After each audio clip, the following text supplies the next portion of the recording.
Formas de emitir juicios hay bastante, ¿no? En realidad, por ejemplo, el juicio que se le hace a una persona por un delito.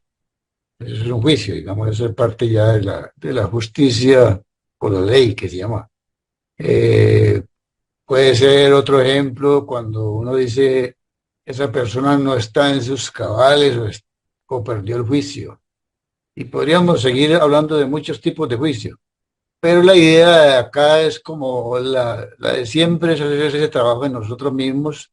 Nos vamos a referir a un tipo de juicio que, en mi opinión, es el que más daño nos hace o con el que hacemos también mucho daño.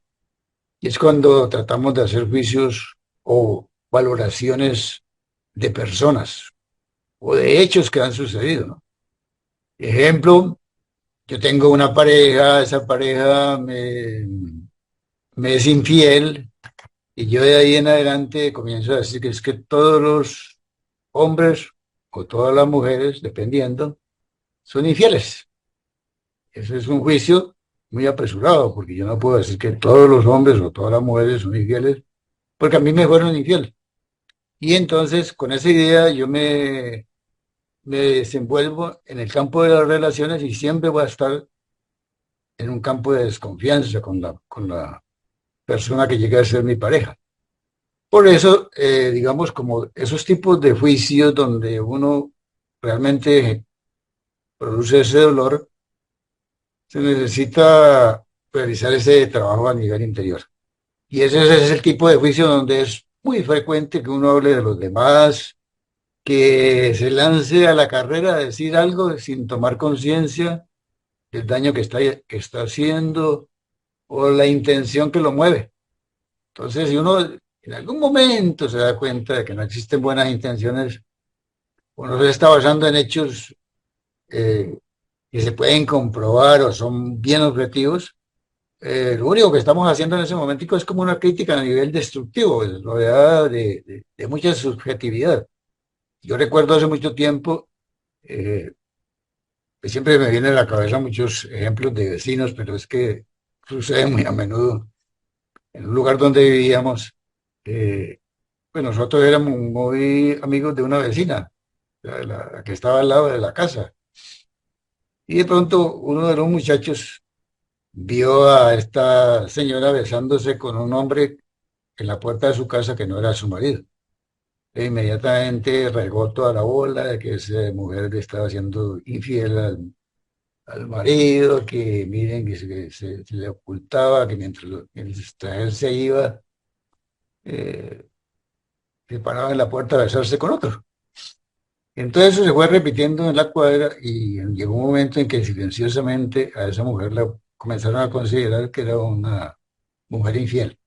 Pasó el tiempo y en algún momento hubo oportunidad de hablar con ella y resulta que ella nos comentaba que en días pasados había venido un hermano y le había tocado la puerta y fue como una cuestión de sorpresa porque ella ni lo esperaba.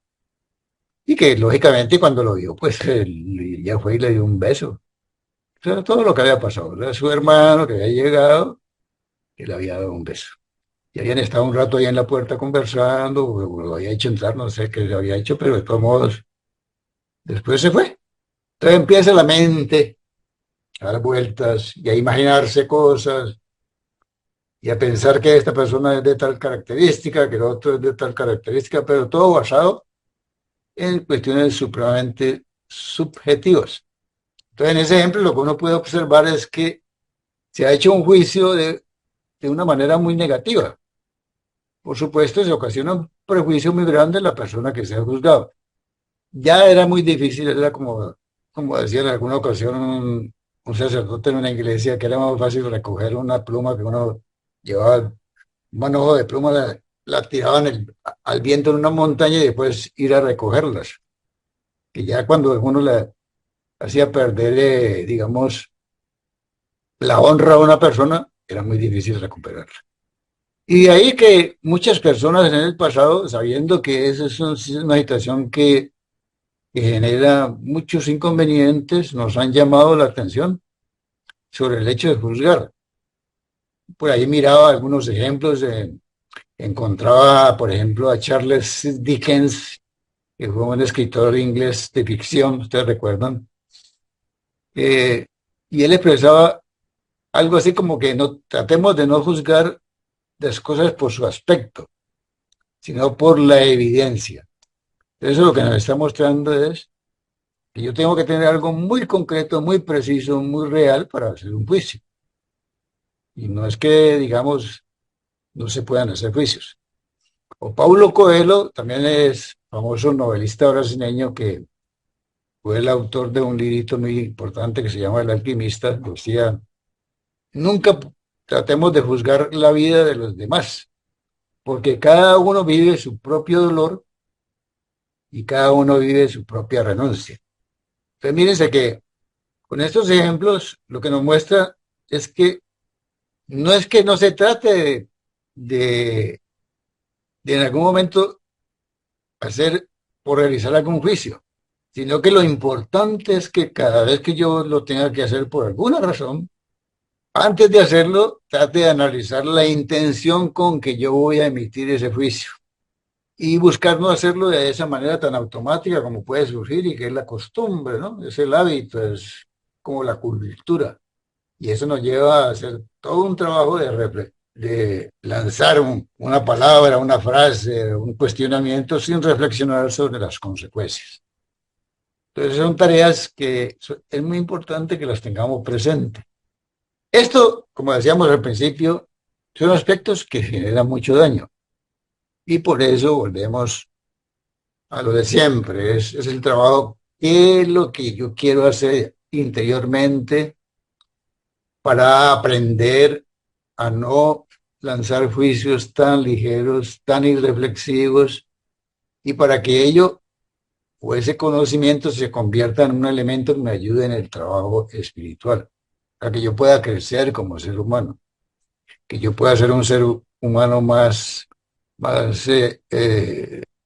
armónico dentro de una sociedad que de pronto le gusta hacer ese tipo de cosas. Y aquí viene nuevamente el libro del señor Jorge Waxenberg, que es El valor de las palabras, en donde nos recomienda que tratemos de hacer juicios ponderados. ¿Qué es un juicio ponderado? Entonces él dice que un juicio ponderado consiste en que uno puede analizar con detenimiento lo que va a tratar. O sea, yo me detengo, analizo, profundizo, bueno, ¿qué es lo que voy a decir? ¿Cómo lo voy a decir? Y de alguna manera trato de hacer comparaciones y con eso y evaluaciones y con eso voy a producir o generar un sufrimiento, un dolor.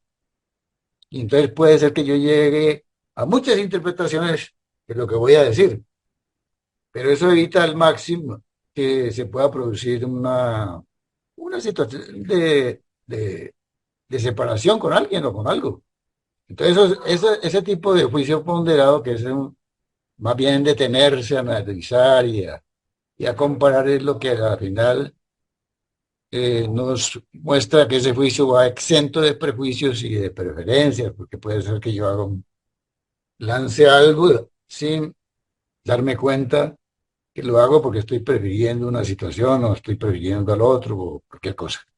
Allí está un trabajo, es un hermoso trabajo porque no es un juicio, como decíamos, que se hace de manera automática y por lo menos le bajo el nivel del daño que pueda ocasionar.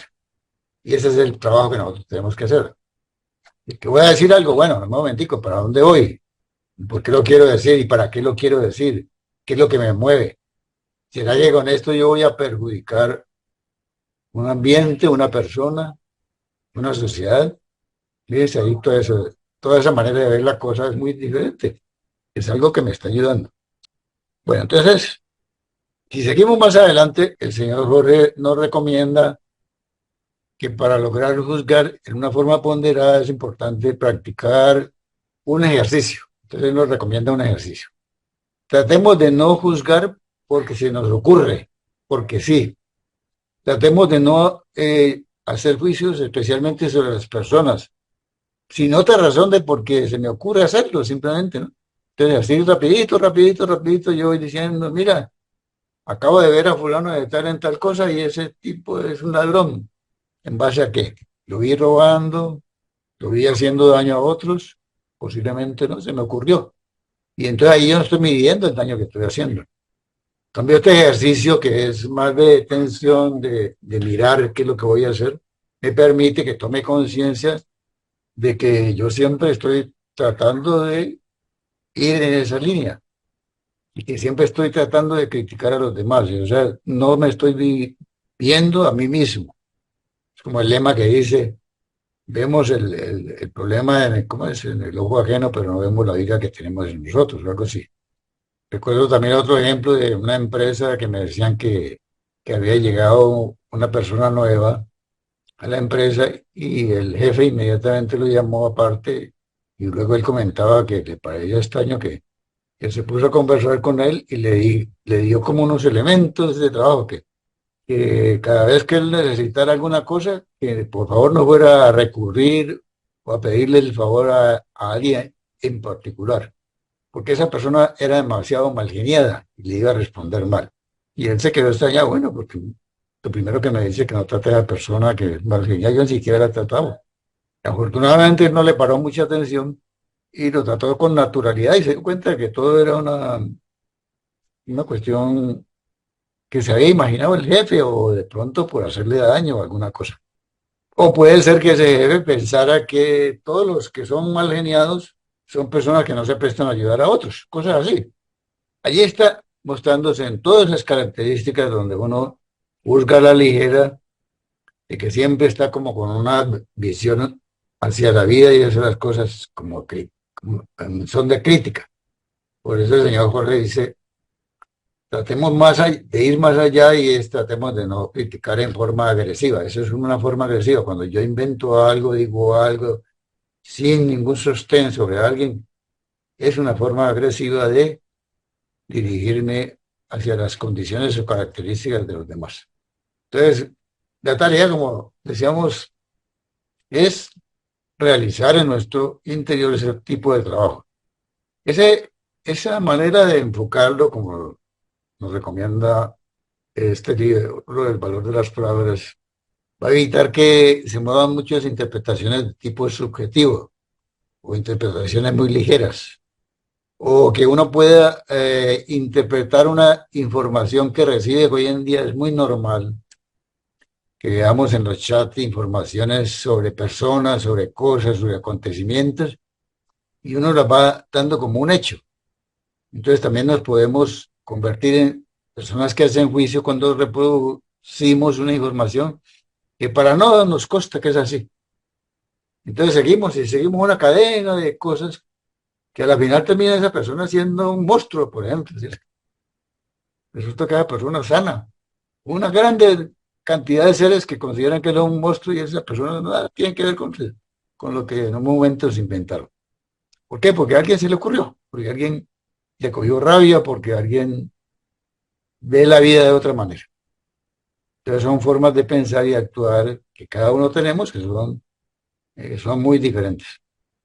Otra frase que va por ahí de Nikola Tesla, que nos lleva a la reflexión, es la siguiente. Dice que cuando uno comprende que toda opinión que pueda tener es una visión cargada de historia personal, porque también en eso va lo que yo tengo almacenado en mi interior, la forma como yo veo las cosas. Entonces, la historia personal es la que se relaciona con la experiencia y empiezo entonces a lanzar cualquier cosa.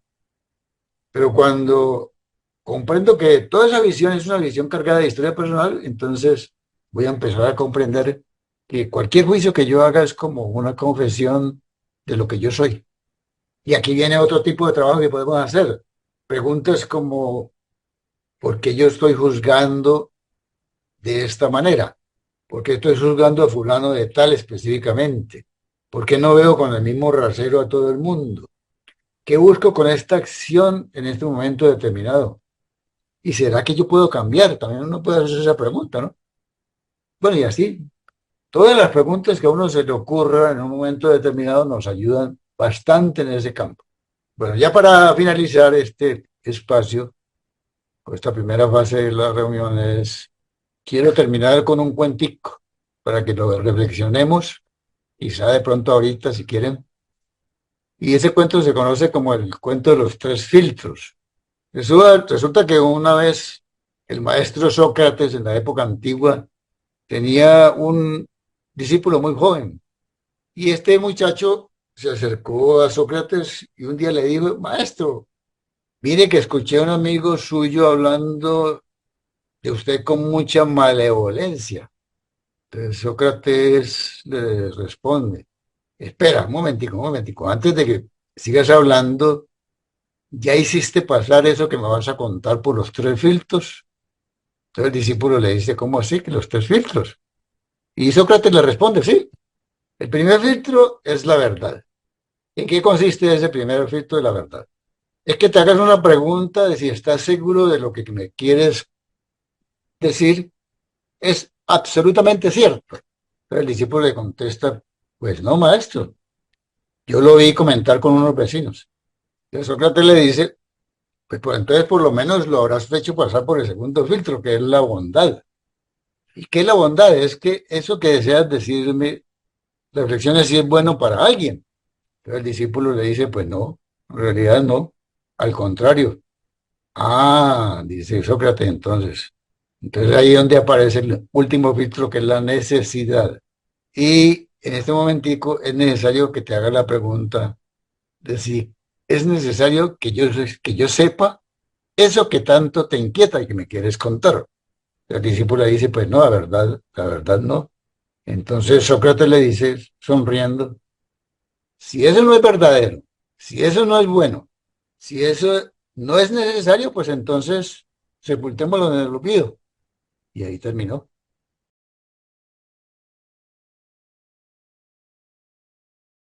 Vamos a escoger el ejercicio. Sí. Ahora escuchándolo se me ocurrió uno, ustedes propongan otro. Marta Lucía decía, cuando uno, como es bastante normal que uno escuche en la familia, los amigos, que están rajando de alguien o de algo, ya sea a nivel personal, familiar o político, cualquier cosa, como que uno inmediatamente, sin ejercer violencia, y simuladamente, ve tal cosa, yo escuché tal situación y me pareció tan interesante, es un descubrimiento de no sé dónde, o unos Ujú. animalitos que vi ahora que venía, de cambio, trato de modificar la La charla, conversación. ¿sí? Sí, Sin sí. ejercer violencia. Si dicen nuestras enseñanzas que es una buena práctica, y Ujú. muchas veces puede ser que a pesar de que uno lo intente, está tan buena la conversación para esa gente que vuelven otra vez y vuelven otra vez. Entonces, dice, bueno, entonces yo en vez de participar de esto, me voy y hago una oración, digamos, que estas almas entiendan que por ahí no es la Sí. cosa. Ese y el del triple filtro, ese es espectacular.